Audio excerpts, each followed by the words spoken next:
वर्षे नमः। पंचतत्त्वात्मकं कृष्णं भक्तरूपस्वरूपकं भक्तावतारं भक्ताख्यं नमामि भक्तशक्तिकम्। हे कृष्णा करुणा सिंधु दीनबन्धो जगत्पते गोपेश गोपिकान्त श्री राधा कान्त नमोस्तुते। जयतां सुरतोर्वनमन्दे मतिर्गति मत्सर्वस्वपदाम्बोजौ श्रीराधा मदनमोहनं दिव्यदृङ्गारण्यकल्पातमाधव श्रीमद्रत्नागारसिंहासनस्थं श्रीमद्राधा श्रीरघुविन्ददेवो ज्येष्ठादिवि सेव्यमानो स्वरामि श्रीमान् रासरसारम्भी वंशीवटतटस्थितः दर्शनवेणुसुधीर्गोपी गोपीनाथार्षियेस्तु नः तप्तकाञ्चन गौराङ्गी श्रीराधे वृन्दावनेश्वरी वृषभानुसुते देवी प्रणमामि हरिप्रिये। जय श्री कृष्ण चैतन्य प्रभु नित्यानंद श्री अद्वैत गदाधर श्रीवासादि गौरभक्तवृंद। हरे Krishna Krishna Krishna Hare Hare Hare Ram Ram Ram Hare Hare. Hare Krishna, Hare Krishna. Sharing the screen for 27 important shlokas. Jai Radha Madhav over.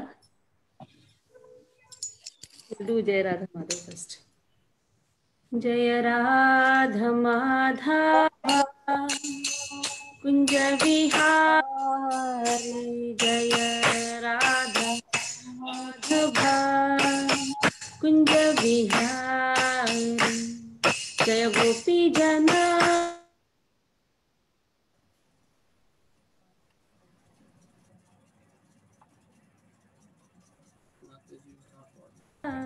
Girivardhari यशोधनंदन Braj जन यशोधनंदन ब्रज जन रंजन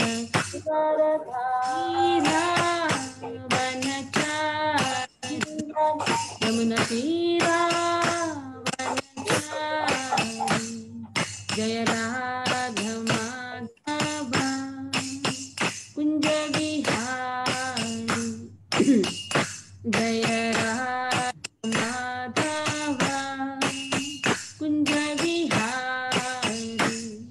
हरे Krishna Krishna Krishna Hare Hare Hare Ram Ram Ram Hare Hare Hare Krishna Krishna Krishna Hare Hare Hare Ram Ram Ram Hare Hare Hare Krishna Krishna Krishna Hare Hare Hare Ram Ram Ram Hare Hare Hare Krishna Krishna Krishna Hare Hare Hare Ram Ram Ram Hare Hare Hare Krishna Krishna Krishna Hare Hare Hare Ram Ram Hare Hare Hare Krishna Krishna Krishna Hare Hare Hare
Srila Prabhupada ki jai. So first we'll chant the important verses. So first 15 verses we'll try to chant. Dhritarashtravacha Dharmakshetre Kurukshetre Samaveta Mamaka Pandavaschaiva Kimakurvata Sanjaya. It has been put in the screen. You can read from the screen. And every verse will be chanted twice. I want to see all of your lip movements. From that I can understand that you're chanting the verses. Dhritarashtravacha Dharmakshetre Kurukshetre Samaveta Mamaka Pandavaschaiva Kima Kurvata Sanjaya KarpanyadoshoPahata Swabhavaha Pruchhami Tvam Dharma Sammudacheta Yashreyasyat Nishchitam Bruhi Tanme Shishyasteham Shadimam Tvam Prapannam. See the screen. In the screen itself it is there. KarpanyadoshoPahata Swabhavaha Pruchhami Tvam Dharma Sammudacheta Yashreyasyat Nishchitam Bruhi Tanme Shishyasteham Shadimam Tvam Prapannam. Shri Bhagavanuvacha Ashochan Anvashocastvam Pragyavadamscha Bhashase Gatasu Nagatasumscha Nanushocanti Panditaha. Shri Bhagavanuvacha Ashochan Anvashocastvam Pragyavadamscha Bhashase Gatasu Nagatasumscha Nanushocanti Panditaha. Dehinosmin yatha dehe Kaumaram yauvanam jara Tatha dehantara prapte Dhirastattanam huyati. Dehinosmin yatha dehe Kaumaram yauvanam jara Tatha dehantara prapte Dhirastattanam huyati. Matra sparshastu kaunteya Shitoshna sukha dukkhadaha Agama payino nityaha Tam stitikshasva bharata. Matra sparshastu kaunteya Shitoshna sukha dukkhadaha Agama payino nityaha Tam stitikshasva bharata. Karmanyevadhikaraste ma phaleshu kadachana ma karma phalaheturбhu ma te sangostva karmani. Karmanyevadhikaraste ma phaleshu kadachana ma karma phalaheturбhu ma te sangostva karmani. Dhyayato vishayan pumsah sangasteshu pajayate sanga sanjayate kamaha kamat krodho bhijayate. Dhyayato vishayan pumsah sangasteshu pajayate sanga sanjayate kamaha kamat krodho bhijayate. Krodhat bhavati sammoha Sammoha smriti vibhramaha Smrtirbhramshat buddhinasho Buddhinashat pranashyati. Krodhat bhavati sammoha Sammoha smriti vibhramaha Smrtirbhramshat buddhinasho Buddhinashat pranashyati. Shri Bhagavanuvacha Kamaesha Krodesha Rajoguna Samudbhavaha Mahashano Mahapapma Vidhenam Iha Vairinam. Shri Bhagavanuvacha Kamaesha Krodesha Rajoguna Samudbhavaha Mahashano Mahapapma Vidhenam Iha Vairinam. यदा यदा हि धर्मस्य ग्लानिर्भवति भारत अभ्युत्थानमधर्मस्य तदात्मानं सृजाम्यहम्। यदा यदा हि धर्मस्य ग्लानिर्भवति भारत अभ्युत्थानमधर्मस्य तदात्मानं सृजाम्यहम्। परित्राणाय साधूनां विनाशाय च दुष्कृतां धर्मसंस्थापनार्थाय संभवामि युगे युगे। परित्राणाय साधूनां विनाशाय च दुष्कृतां धर्मसंस्थापनार्थाय संभवामि युगे युगे। जन्म कर्म च मे दिव्यम् एवं यो वेत्ति तत्त्वतः त्यक्त्वा देहं पुनर्जन्म नैति मामेति सोऽर्जुन। जन्म कर्म च मे दिव्यम् एवं यो वेत्ति तत्त्वतः त्यक्त्वा देहं पुनर्जन्म नैति मामेति सोऽर्जुन। भोक्तारां यज्ञतपसां सर्वलोकमहेश्वरं सुहृदं सर्वभूतानां ज्ञात्वा मां शान्तिमृच्छति। भोक्तारां यज्ञतपसां सर्वलोकमहेश्वरं सुहृदं सर्वभूतानां ज्ञात्वा मां शान्तिमृच्छति. So till here we'll do. Till here the homework is every day try to recite these verses and see that you are able to recite very nicely after seeing the verses. Then afterwards try to memorize the verses. So till the 5th chapter important verses, we have some few important verses that you can try to memorize. So we are going to start now the 2nd chapter. The 1st chapter questions were given to you. Other of you I think must have done some homework. Did you all do the homework of the 1st chapter? No? I cannot give any punishment also. But try to do the homework this week. Yesterday the questions were put. And today we'll start with the 2nd chapter. 2nd chapter is known as Sankhya Yoga. Contents of Gita summarized. In English it is contents of Gita summarized. And also it is known as Sankhya Yoga. What is the meaning of Sankhya? Sankhya word comes from the word Sankhya.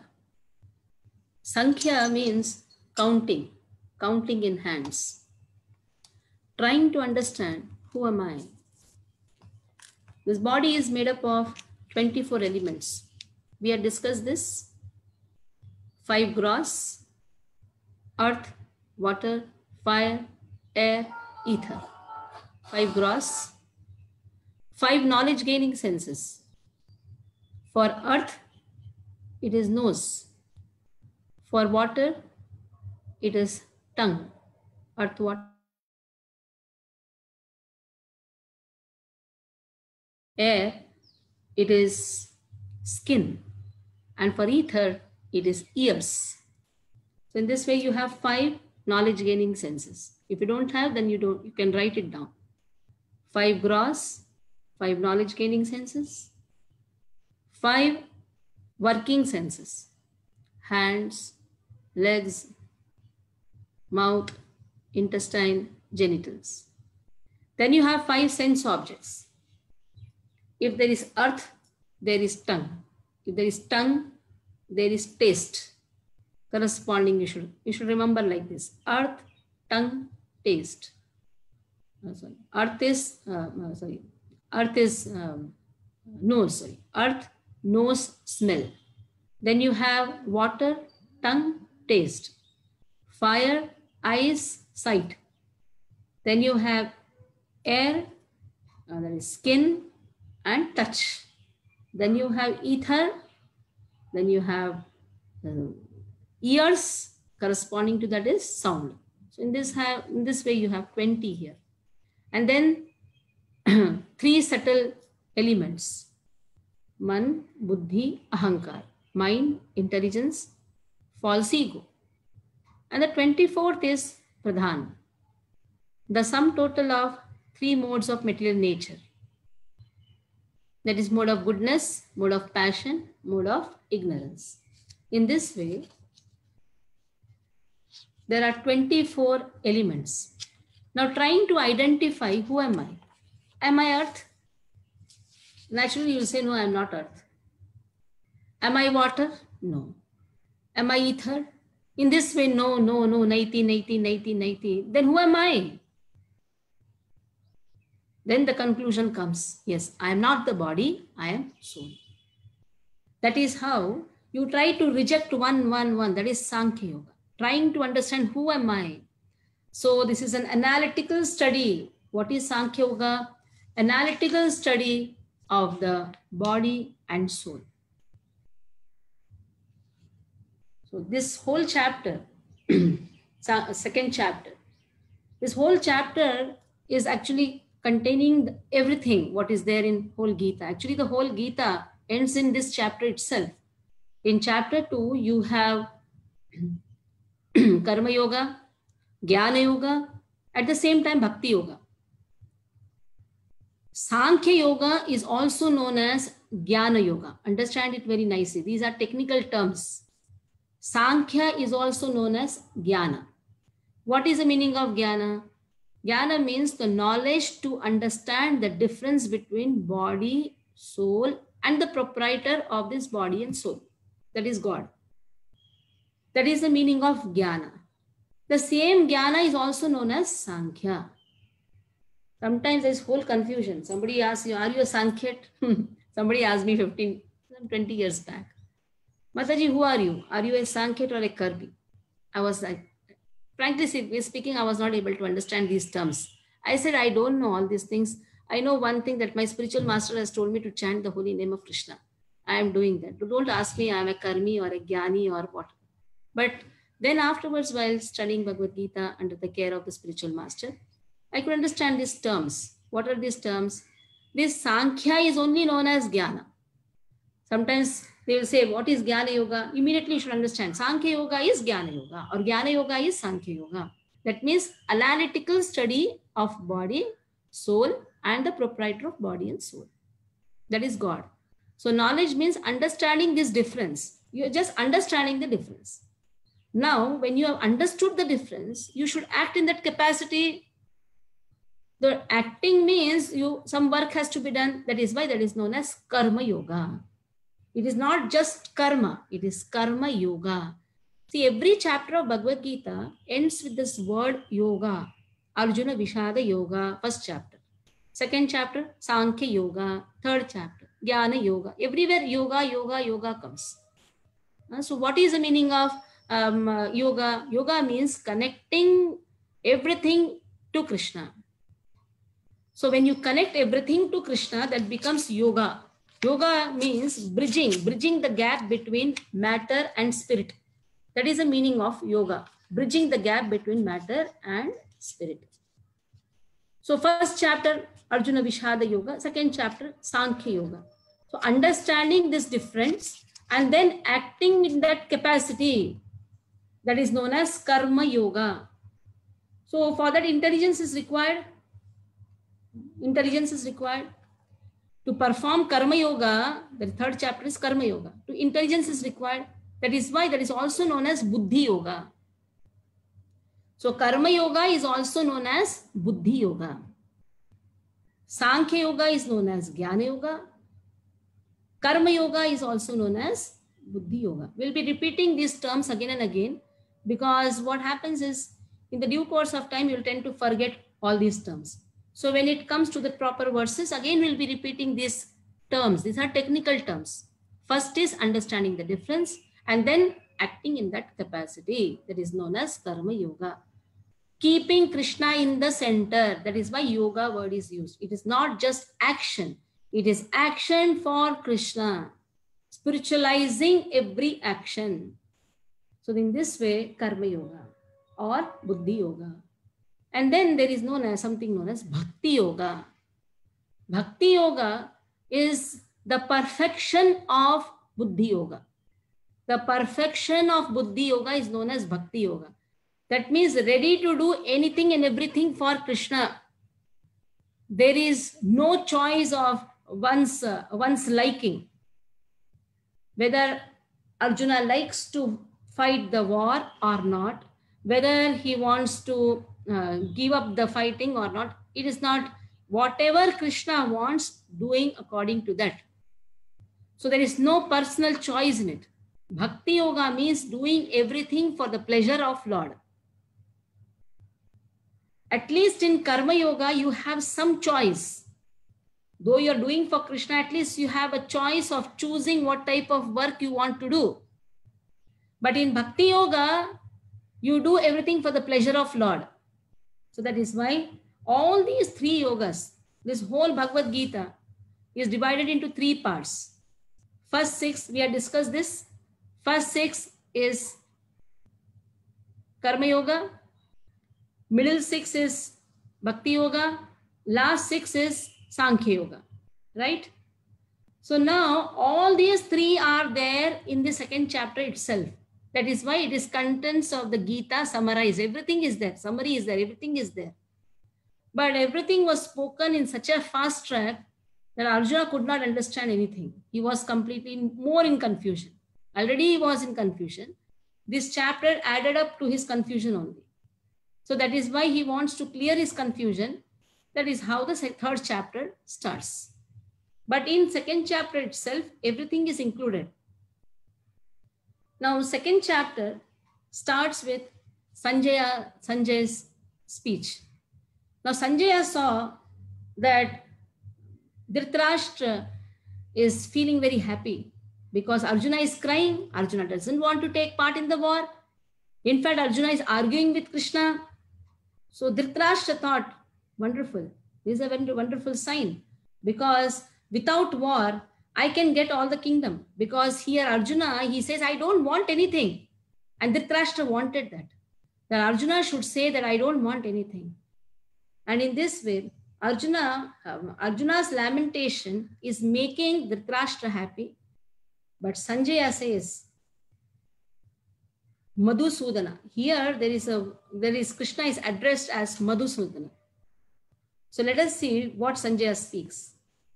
Tam tatha kripaya vishtam ashrupurna kulekshanam vishedantam idam vakyam uvacha madhusudanaha tam tatha kripaya vishtam ashrupurna kulekshanam vishedantam idam vakyam uvacha madhusudanaha.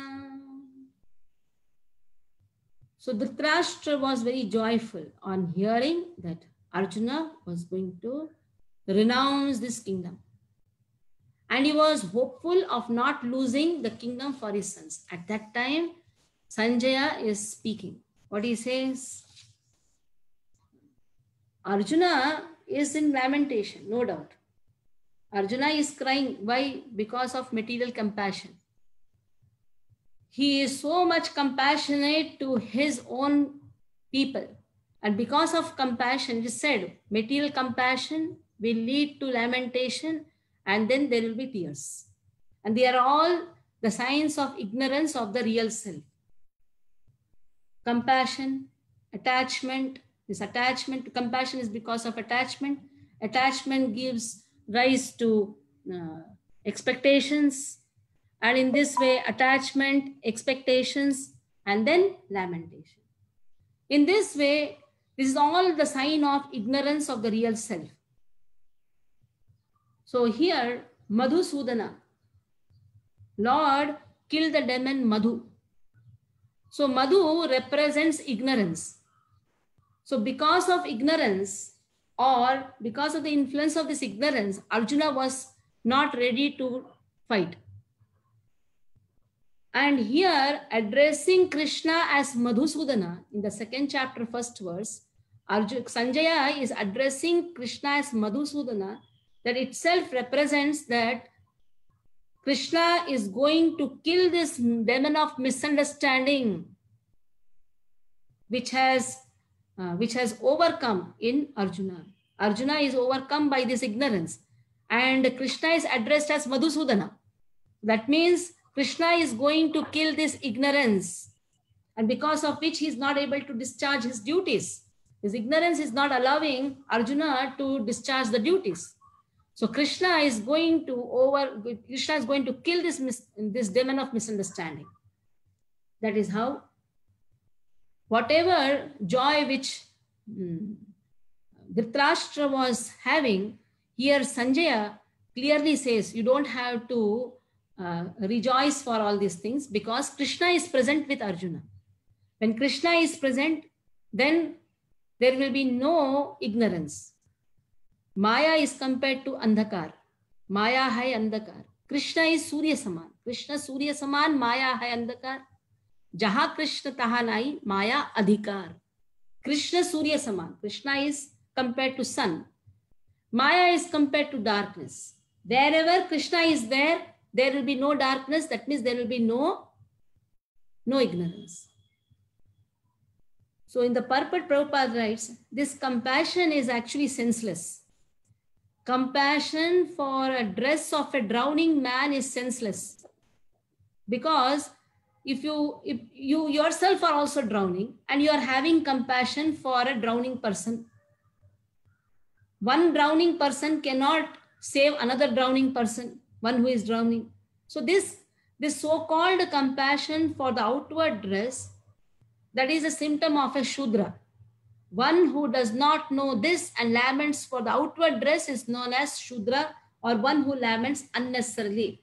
Now Arjuna is a Kshatriya. Why should Arjuna lament?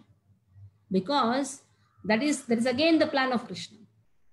So crying or lamenting for the outward dress, oh, what will happen? I'm going to kill my own friends and relatives. That means he is only concerned about the outward dress. But a person who is in adharma is adding up to the sins, and Krishna wants to completely eradicate the sins. So Krishna is speaking on the platform of Jnana, but he is thinking that Krishna is speaking on the platform of Artha Shastra. Last time we had discussed this Artha Shastra, tit for tat. If somebody is harming us, then you also have to retaliate. But Krishna did not teach on the grounds of retaliation. Nor Arjuna had this retaliating or challenging attitude or revenging attitude. Arjuna spoke on the grounds of Dharma Shastra. He was having compassion even for the so-called Atatais, aggressors. And these aggressors were special type of aggressors, his own people. Last time we had discussed, there are 6 types of aggressors. So, but these aggressors were his own people. And Krishna is speaking on the level of Jnana. Jnana means understanding the difference between the body and the soul. So in this way, crying just for or having compassion for gross material body, that is a work of a Shudra. So in this way, Lord Krishna, however, can dissipate the lamentation of the ignorant man. And that is why this Bhagavad Gita is sung by him. So what is the purpose of Krishna giving Bhagavad Gita through Arjuna? The purpose is to remove this ignorance. Because of this ignorance, what is the meaning of ignorance? Aham mama iti ajnanam. Identifying with one's own body and bodily related people. So that is why this chapter instructs us, the Sankhya Yoga, this chapter is very, very important. If this chapter is understood properly, then other chapters are very easy to understand. Srila Prabhupada took 6 months for just covering 20 verses of this chapter, 11 to 30th. Because Prabhupada said, till we are not self-realized, self-realization in the first step means understanding I am not the body, I am soul. All the problem in this life is because of not understanding this one line, I am not the body, I am soul. That is why you name any problem. If somebody insults, then we sit and cry. Somebody praises, we waste our time in just thinking that I am the best. So in this way, and we go on expecting again the same type of remark. And if it doesn't come, then we go on crying. But whatever glorification or criticism happens, that is only for this body.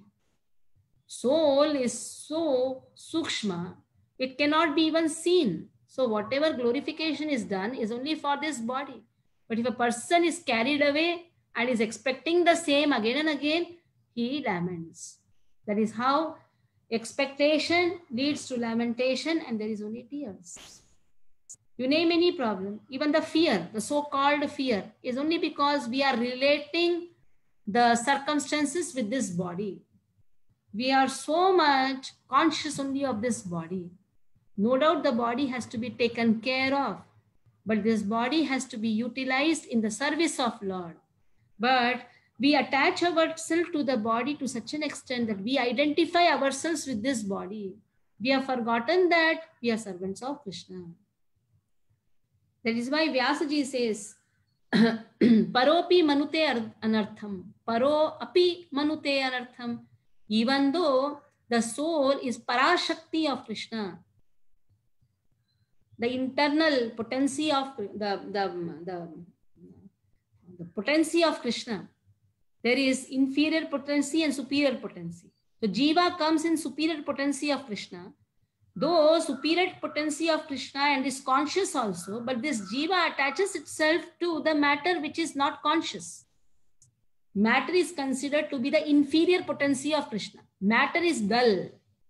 Just because the soul has occupied this matter, that is why the matter seems to move, like my hand seems to move, my mouth seems to speak, just because of the presence of the soul in this body. The moment the soul leaves this body, then that body is known as a dead body. So what is the difference between a dead body and a living body? The presence of soul and the absence of soul. That is the only difference. That is why there is a feel of pain and pleasure. But if a person identifies himself to the feel of pain and pleasure, that is how he gets carried away in this material life. So this chapter speaks about how to attain self-realization by analytical study of material body and the spirit.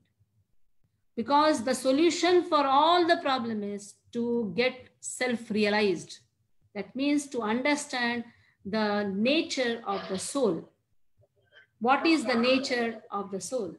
The soul is different from the body. The soul is only occupying the body. The soul also belongs to Krishna. So that is how we start. Please keep silence. Okay. This realization is possible when one works without attachment to fruitive results and is situated in the fixed conception of the real self. So this chapter is giving a wonderful explanation about the difference between the body and please keep silence, or I have to disconnect this call. Please keep silence. Yeah.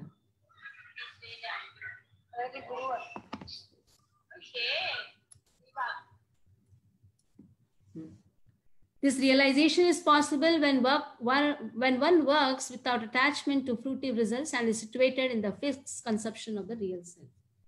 So that is how in this chapter we'll find the very wonderful analytical difference between body and soul. And then how to work in the capacity. Then so Nishkama Karma Yoga has also been spoken. And Bhakti Yoga, the glimpse of Bhakti Yoga has also been given. Shri Bhagavan Uvacha Kutastva Kashmalamidam Vishame Samupastitam Anaryajushtamasvargyam Akirti Karamarjuna. Shri Bhagavan Uvacha Kutastva Kashmalamidam Vishame Samupastitam Anaryajushtamasvargyam Akirti Karamarjuna. Shri Bhagavan Uvacha. How it starts? Shri Bhagavan Uvacha. Krishna is going to speak now. So who is Bhagavan? There's always a confusion. Who is Bhagavan? So something that Bhagavan is impersonal. Bhagavan is not impersonal. Lord has a wonderful personality. Bhagavan means Ati Bhagyavan. So there is a verse which will be now displayed in the screen. Aishwarasya samagrasya viryasya yashasa shriyah jnana vairagayaschaiva shannam bhaga itingana. So try to memorize this verse. Aishwarasya samagrasya viryasya yashasa shriyah jnana vairagayaschaiva shannam bhaga itingana. So Parashar Muni gives the following definition of God. This verse starts with Shri Bhagavan Uvacha. First, we should understand who is Bhagavan, because there is always a confusion with this topic, Bhagavan. Some say Lord has no form. Some say God has form. Some say God is so and so. Some say God is so and so. With this topic, God itself, there is always a problem. There is always a fight. But Bhagavatam clearly speaks about who is God. And God has three features. Vadanti tattva vidas tattvam yajnanam advayam brahmeti paramatmeti Bhagavan iti shabdate. Bhagavan means one who has three features. All these verses are put in the purport of second chapter, second verse. Vadanti tattva vidas tattvam yajnanam advayam. Advayam. Advayam means one who cannot be split even for a fraction of a second. Like my body and I are different people. I means the soul and my body. They are two different things. But Krishna's body and Krishna himself are not two different things. Advayam, one who cannot be split even for a fraction of a second. So Krishna, Advayam. So Lord is Advayam. And he appears in three features: Brahman, Paramatma, Bhagavan. Brahman is the energy of Lord, in which the whole universe are sustained. So what you see around is nothing but the energy of Lord. Like you have sun. The rays of the sun is the energy of the sun, which cannot be separated from the sun. In the same way, but the energy of the sun cannot be called as sun. Like the light from the tube light cannot be separated from the tube light, but that light cannot be called as tube light. The light has no form. In the same way, Brahman is energy of the Lord emanating from his body, in which everything rests. So whatever you see around is Brahman.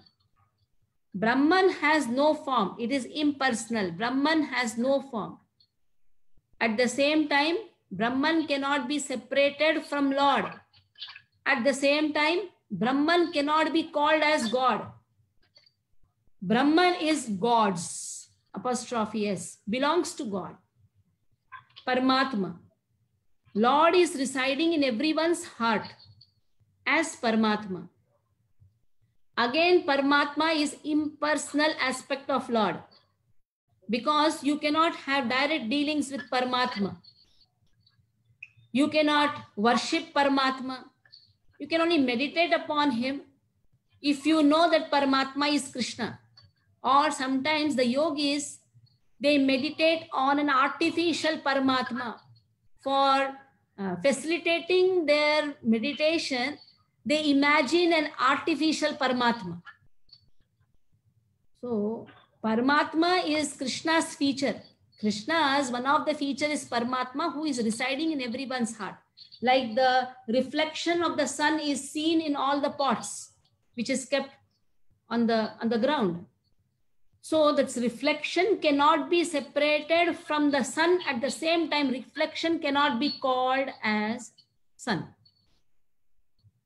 But the reflection belongs to the sun. Sun is there, that is why reflection is there. So Krishna is there, that is why his reflection is there in every one of us. And in this way, Paramatma being seated in everyone's heart gives that person intelligence, gives that person forgetfulness also, gives that person memory also. Matah smritir jnanam apohanam cha. In this way, Lord is seated in everyone's heart and understands the desire of that person. If the person has a desire to grow in bhakti, then somehow Krishna will make such arrangement. If that person wants to forget Krishna, then Krishna makes that arrangement also. So the jiva has a small free will, and Krishna does not interfere with that free will. Krishna facilitates that free will. Krishna facilitates the desire of that person. If the person has a deep desire to serve the Vaishnavas, to grow in devotion, then Krishna gives that facility. So it depends on what type of desire we have. So Krishna as Paramatma is seated in everyone's heart, and he knows the desire of each and every one of us. And then God has his personal form also, his personal abode also. He has his personal abode, he has his personal form, and he has his personal associates who serve Krishna. In this way, Krishna is enjoying his pastimes with all the associates in the Golok Dham. Krishna has his own abode. Same Krishna, when he has to do some official work, Krishna is present as Narayana in Vaikuntha. So the same Krishna, when he has to do some work, then he has Shankha Chakra Gada Padma, appears as Narayana in Vaikuntha. So there is a spiritual abode. Spiritual abode is not just an imagination. There is a spiritual abode which is actually our real home. We have considered the home in this material world where we stay as the real home and trying to decorate this home. And we are so much attached to this home. But actually our real home is Krishna's abode. That is why there should be qualification to go back to that home, going back home to Godhead. So the qualifications are required to go back home. Though that home belongs to us, but what is that qualification? Why are we suffering here? Because of our own nature we are suffering here. Because we wanted to be the controller. We wanted to be the enjoyer. That is why we wanted a separate thing. Like the son is there with the father and mother. He is very happy there. Father and mother are providing all the facilities. But still that son wants his own home, where he wants to experience more freedom. So in the same way, the jiva with his small free independence want to experience that freedom. So Krishna provides that facility, and that facility is this material world. But Krishna cannot see the suffering of the jivas, because this material world is given by Lord, but it is having a condition. And what is that? Janma, Mrityu, Jara, Vyadhi. Birth, death, old age, disease. So with this condition, this material world has been given to us. But Krishna cannot see a jiva suffering in this material world with so much of fear of these conditions. That is why he sends his representatives. These representatives are like the representatives of governor visiting the jail. You cannot call the representative of a governor as one of the prisoner. He has come, in fact, to give freedom to that prisoner. So in the same way, we are all suffering in this material world. The acharyas who come to us and give us the knowledge of Bhagavad Gita. So Srila Prabhupada is a representative of Lord who has come to give us this wonderful devotional service, this wonderful way to go back home, back to God. This way, God is a person, Bhagavan. So 3 aspects of Lord. That is Bhagavan, Brahman, Paramatma, Bhagavan. So Bhagavan is a person. When you say he is a person, naturally he should have a wonderful personality. And that personality has been glorified in that verse. Aishwarasya, Samagrasya, Viryasya, Yashasashriyaha, Jnana Vairagayaschaiva, Channam Bhaga Itingana. 6 important qualities has been discussed. What is that? Aishwarasya. Lord is all rich. Everything belongs to Lord. Ishavasyam idam sarvam. Everything belongs to Lord. Lord is all rich. Aishwarasya Samagrasya. How is he rich? In full. All these qualities are in full. Aishwarasya Samagrasya Viryasya. He is very powerful. To exhibit his virya, virya here refers to the power, he does not have to do some artificial exercises. He is all powerful. He can lift Govardhan when he is in the age of 7, just like how the elephant lifts a mushroom. So it's very easy for Krishna to exhibit the power because he's all powerful. Viryasya, Yashasaha. He's all famous. This is all we had done in the crash course. He's all famous. His every activity is famous, right from stealing the butter. He's all famous. Shriyaha. He is all beautiful. He himself is wondering about his own beauty. So when he sees his own beauty, he's astonished. In this way, Shriyaha, Jnana Vairagyaschaiva, Jnana, he is all knowledgeable. He knows each and every one of us desire. He is present as Paramatma in everyone's heart, and he knows how to create, how to operate, and how to destroy. That is why he is God, generator, operator, destroyer. Abhigya. Abhigya means he knows everything. He knows, that is why he can do. If you know something, then only you can do. Like somebody tells you to make halwa. You should know how to do halwa, then only you can do that. What ingredients are required, how to make it. So if a person knows it, then only he can make it. So in this way, Lord is all knowledgeable. At the same time, Lord is all renounced. Though everything is made by Lord, still Lord is untouched by everything. He doesn't have any attachment for anything. So in this way, he has all the qualities in full. Even in Brahma Samhita, Lord has been described, Ishvaraha Parama Krishna Sachidananda Vigraha Anadiradir Govinda Sarvakarana Karanam. Ishvara. Ishvara means controller. Ishvara Parama. Parameshvara. Everybody wants to control to some extent. In the house, if you see, the wife wants to control husband, or the husband wants to control the wife. In this way, everybody has this controlling attitude, controlling tendency. What to speak about one human trying to control another human? Even the animals want to control the master. Like the dog wants to control the master. Wherever the dog stops, the master also stops. So in this way, there is a controlling tendency right from Indra to the smallest jiva. This controlling tendency is there. It is relative. To some it may be more, for some it may be less, but there is controlling tendency. Somebody may say, no, I don't control, I just love my people. By love also you can control people. By love also. So so-called love, which is exhibited in this material world, but that also controls. By being very wonderful in the house. In this way, you see to that your words are heard. So by so-called love also people control. So the controlling tendency is there in each and every one of us. Nobody is spared. Everybody has. Why we have? Because this is there in Krishna. Like the drop of water has the quality of that water. Like drop of sea has the quality of the sea. In the same way, this controlling tendency is there in each and every one of us because that is there in Krishna.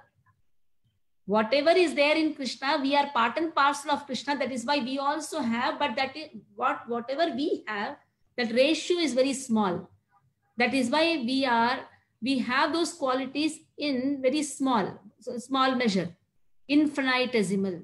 Lord has infinite qualities and we have infinitesimal qualities. So that is how. But Krishna is having everything in full. That is why he is Parameshwara. Ishvara Parama Krishna. And why he is known as Krishna? Because he has all the qualities in full. He is able to attract everybody. God has all the qualities in full. That is why everybody is attracted to him. Attraction, akarshan, karshatiti Krishna. Karshati. One who attracts everybody by his wonderful qualities. That is why he is Krishna. It is not that ISKCON devotee is Krishna. ISKCON God is Krishna. Somebody's God is Rama. Somebody's God is Allah. Last time we had discussed about it. It is because of the attracting quality, God is known as Krishna. The God has a personal form and he is Krishna. He is Govinda because he tends the cows. He is the controller of all our senses, Govinda. He gives pleasure to all our senses. That is why Rama, Ramante Yogino Arante, Sachidananda. So in this way, Satyananda Chidatmane. So he has all the qualities in full. Ishvara Parama Krishna Sachidananda Vigraha and Sat Chit Ananda. His Vigraha, how is his Vigraha? It is eternal, that is Sat. Chit, it is knowledgeable. Ananda, it is completely in bliss. In fact, the bliss, all the bliss taken together, condensed form of bliss is Krishna. So Sat Chit Ananda Vigraha, Anadiradir. There is no beginning for Krishna. He is the beginning for everyone. He is the source of everything. Sarva Karana Karanam. He is the cause of all the causes. So in this way, Bhagavan has been described in Brahma Samhita also. The same Bhagavan is Govinda. So Go means cows, Go means Gopas, Go means Gopis. Go also means senses, Go also means Mother Earth. In this way, Lord is giving the pleasure to everyone. And also in Bhagavatam, the Supreme Personality of Godhead has been described. Ete cham sakala pumsah krishnastu bhagavan swayam indrari vyakulam lokam udayanti yuge yuge. So in every millennium, whenever Indra is in difficulty, Lord appears. And ete cham sakala pumsah, whatever kala avatars, whatever amshas, everything is expansion of Krishna only. So in this way, they are all the plenary expansions of the Supreme Personality of Godhead, Lord Krishna. Now, Lord Krishna, when he appears in this material world and he gives Bhagavad Gita, so that is a proof that Lord is a person and Lord speaks Bhagavad Gita. Some impersonalists, they accept the Bhagavad Gita, but they don't accept the person. How can you not accept a person? If we accept the words of a person, we should accept the person also. His words are flawless. Even till today, people are reading Bhagavad Gita. And who has spoken Bhagavad Gita? Lord Krishna has spoken Bhagavad Gita. Who is God? That is why it starts with Shri Bhagavan Vacha. Krishna is not an ordinary person, or it is not that he is some supernatural person. He is God. Simple. He is God. Shri Bhagavan Vacha. Shri Krishna Vacha also could have been put, but to clarify the ignorance of the conditioned soul. That is why here Shri Bhagavan Vacha has been put. Shri Krishna Vacha also could have been put. But in this Kali Yuga, there is always a quarrel taking the subject God. That is why to clarify the doubts, what has been put? Shri Bhagavan Vacha. Who can speak? Only who has a personality, he can speak. So Lord has a personality, that is why he is speaking. And Lord is not equal to us. He is not one among us. His form is a special form. He and his form are one and the same person. Soul and the body are different. So that is how. First thing, explanation in the purport if you study, because after the classes you should read the purport very nicely. Srila Prabhupada has explained first Shri Bhagavan Vacha very nicely, because his confusion is who is Bhagavan. Some consider Lord is impersonal. Some consider, oh, God is something light. God is a person, and the same person is Krishna, who is speaking Bhagavad Gita. So the speaker of Bhagavad Gita, Krishna, is God. Then let us see the verse. Shri Bhagavan Uvacha Kutastva Kashmalamidam Vishame Samupastitam Anarya Jushtam Aswargyam Akirti Karam Arjuna Kutastva. From where? He is surprised to see Arjuna crying after the conch shell has been blown. The war is going to start, but now here Arjuna has kept his bow and arrow aside, sitting on the chariot and crying. That is why Krishna says, Kutastva, from where did you get all this dirtiness, these impurities? Kashmalam, Kashmalam, Malam. Malam means impurities. From where these impurities have entered into you. And what is that impurity? This impurity of lamentation. And that too, Vishame. When the war is going to start, in this hour of crisis, you are crying. And it is not befitting you, O Arjuna. Anarya. Anarya means, Aryan means who knows the value of life.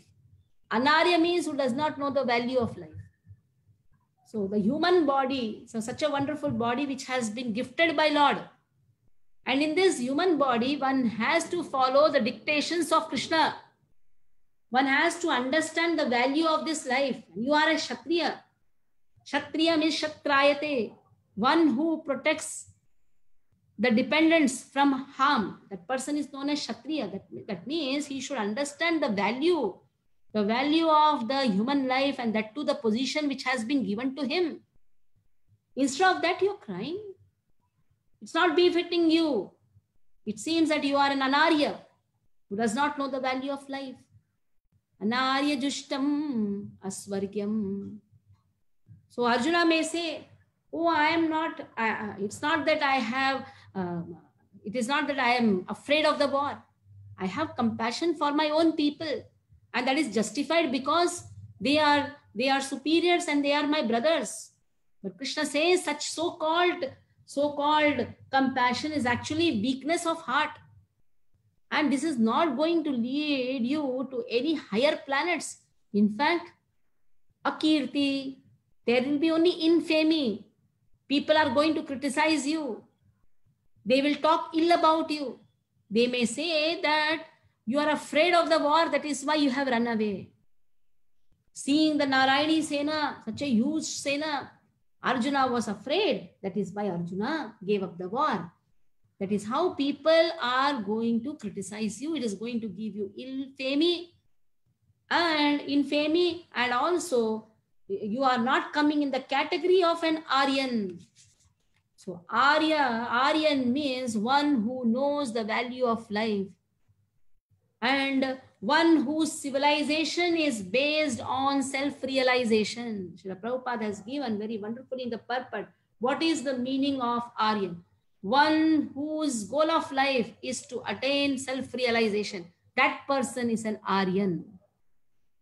In the current history which we teach the children, Aryans means North Indians, Dravidians means South Indians. Thus, we say the school is meant for removing the ignorance, but the school is putting the children in ignorance. Tamasoma Jyotir Gamaya, that phrase is not at all befitting to the current school, because it is not Aryans means North Indians and Dravidians means South Indians. Dravida Desha, no doubt it is the south part. But even in the south, a person can be an Aryan if he knows the goal of life. So what is the real meaning of Aryan? One who knows the goal of life, that is to attain self-realization. And the perfection of self-realization is, I am servant of Krishna. So self-realization has three parts, three stages, or three things covered. I am not the body, I am soul. I am part and parcel of Krishna. I am servant of Krishna. If these three is understood, then the self-realization is understood. The self-realization is attained properly, or there is a perfection in self-realization. If there is no perfection in self-realization, that person may only consider I am not the body, I am soul. Bas, that much. And afterwards, he doesn't know what to do. So the perfection of self-realization lies in understanding I am not the body, I am soul. That is why spiritual self-realization, if that is the goal of life, then that person is known as an Aryan. So now here Krishna says, people will not consider you in this category of an Aryan. Persons who have no knowledge of liberation from material bondage, they are non-Aryans. And what is the meaning of liberation? Mukti hitva anyatha rupam swarupena vyavastitihi. Mukti hitva anyatha rupam. Give up all one's rupa. Even thinking I am a Kshatriya, these people are mine. That is all attaching oneself to the bodily bodily identification. So that person who attaches himself to the body and the body related things, he can never understand what is his Swarupa. What is the Swarupa? Jivera Swarupa hoy Krishnera Nityadas. We are eternally servants of Krishna. And if we work at that capacity, then that is known as Aryan. That person is known as an Aryan. So Krishna wants this Dharma Yuddha. Krishna wants this battle to happen. And here Arjuna is giving various excuses based on ignorance, based on attachment to one's own people. So not obeying to Krishna's instruction, that comes in the category of non-Aryans. They are non-Aryans. So that is why here, though Arjuna was a Kshatriya, he is deviating from his prescribed duties by declining to fight. This act of cowardice is described as befitting the non-Aryans. Such deviation from duty does not help one in the progress of spiritual life, nor does it even give one the opportunity to become famous in this world. So that is how a Kirti, an Aryan, then a Kirti, in this way people will scorn you. Lord Krishna did not approve of the so-called compassion of Arjuna for his kinsmen. Then Krishna, because now the talks are on the friendly platform. Krishna is scolding on the friendly platform. Till now, Krishna has not taken the position of a guru. When the position of a guru comes, when the person is surrendered. Now in the first chapter, we see Arjuna is advising Krishna. So that is how we can understand both are on the friendly platform. Now Krishna is advising on the friendly platform. Krishna says, Klaibyam masmagama partha naitatvai upapadyate shudram hridaya daurbalyam tyakto tishtha parantapa. Klaibyam masmagama partha naitatvai upapadyate shudram hridaya daurbalyam tyakto tishtha parantapa. This is the first place where Krishna says, get up and fight. Like this, we have different various verses in Bhagavad Gita where Krishna says, Uttishta. Uttishta means get up. Get up and fight. Like you have in the morning Suprabhatam. Kausalya Supraja Rama Purva Sandhya Pravartate Uttishta Narashadrulla Kartavyam Devamanikam Uttishta. Uttishta means get up. So Krishna is saying, get up. What are you doing? Get up. Klaibyam. Klaibyam. Hey, what is this? Why this impotency has come in you? So actually it is, Krishna is using bad words. Klaibyam. Why are you so impotent? And then it is not befitting you, oh Partha, you are the son of Pritha. Who is Pritha? Kunti Maharani. Kunti Maharani is glorified by the sages, and because she is not afraid of any difficulties. In fact, Kunti Maharani says, Vipada santuta shashwat tatra tatra jagat guru bhavato darshanam yasyat apunar bhava darshanam. In fact, when Krishna leaves from Hastinapur to Dwarka after settling Yudhishthira to the throne and removing all the difficulties, Kunti Maharani says, give all the difficulties again. She is the first person who asks for the difficulties. Generally, we say, oh Lord, please remove all the difficulties. When we are in fear, we say, oh Lord, please remove all the fear. But Kunti Maharani says, if you are going to Dwarka after settling us, and in this way, if you think that this situation is so wonderful and you have given this situation to us, it is better that you give those difficulties, because at least in those difficulties, you are with us. So such a courageous mother, she is a very bold mother, very courageous mother. You are belonging to that mother. And who is your father? Indra is your father.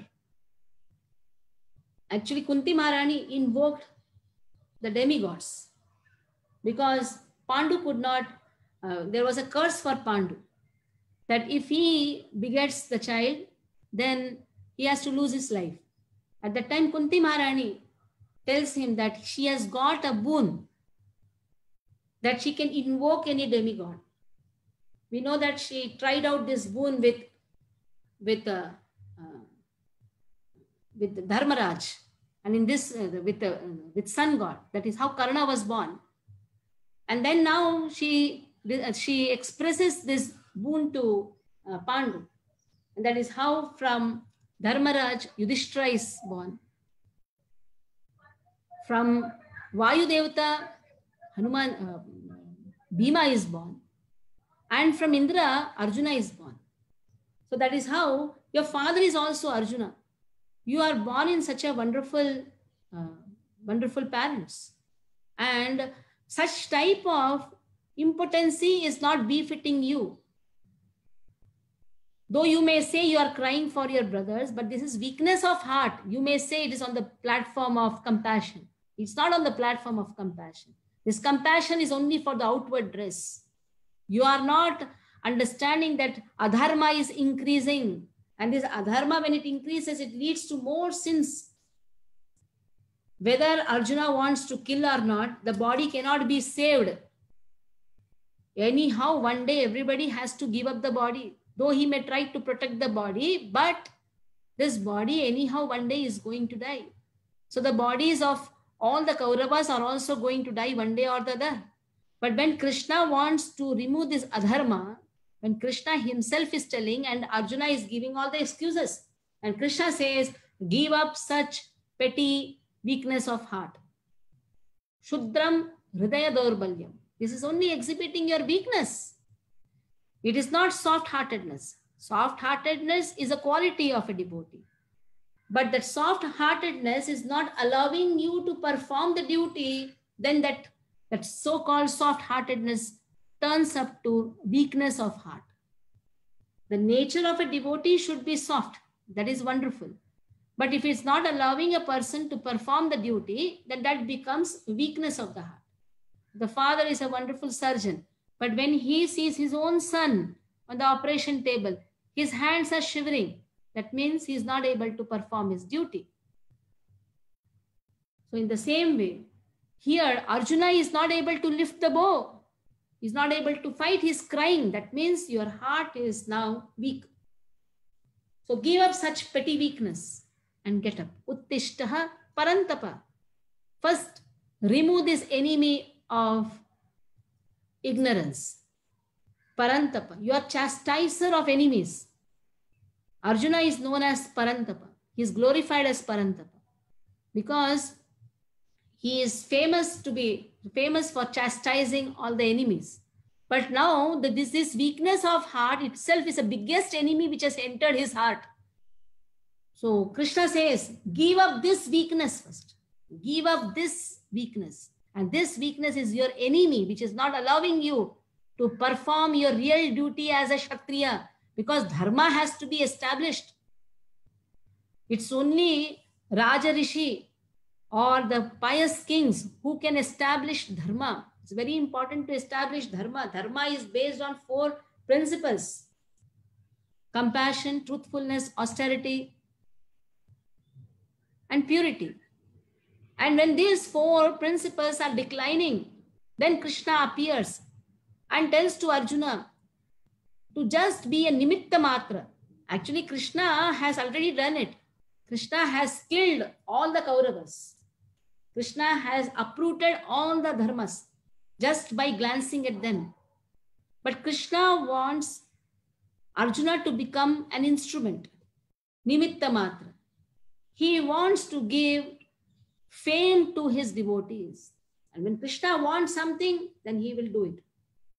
Because everything happens by the will of Krishna. If Krishna wants the devotees to be glorified, then Krishna sees that his fame increases. It is all up to Krishna. So in this way, Krishna says, "O chastiser of the enemy, get up. And you are belonging to such a great mother. So give up all these so-called weakness of heart. Don't just be a son of a Kshatriya. Be a Kshatriya. Like a son of a judge need not be a judge. A son of a Brahmana need not be a Brahmana by his conduct. So Krishna says, by your conduct, be a Kshatriya. Don't just make yourself be called as Kshatriya Bandhu, like Dvija Bandhu, Kshatriya Bandhu. Don't make yourself like a Kshatriya Bandhu. You be a Kshatriya, a real Kshatriya. So Kshatriya means one who protects, one who establishes dharma, one who protects dharma, one who establishes dharma. So these are all your duties and you have to do it. So don't be impotent. That means don't be a coward. Fight. And in this way, therefore, such magnanimity or so-called non-violence should be given up by persons like Arjuna under the guidance of Krishna. So here we'll stop. So for 15 minutes, if you have any doubt, you can ask.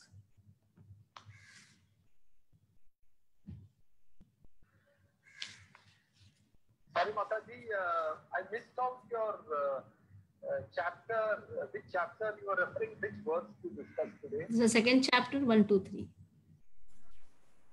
Thank you. Hare Krishna. Okay. Any doubt here?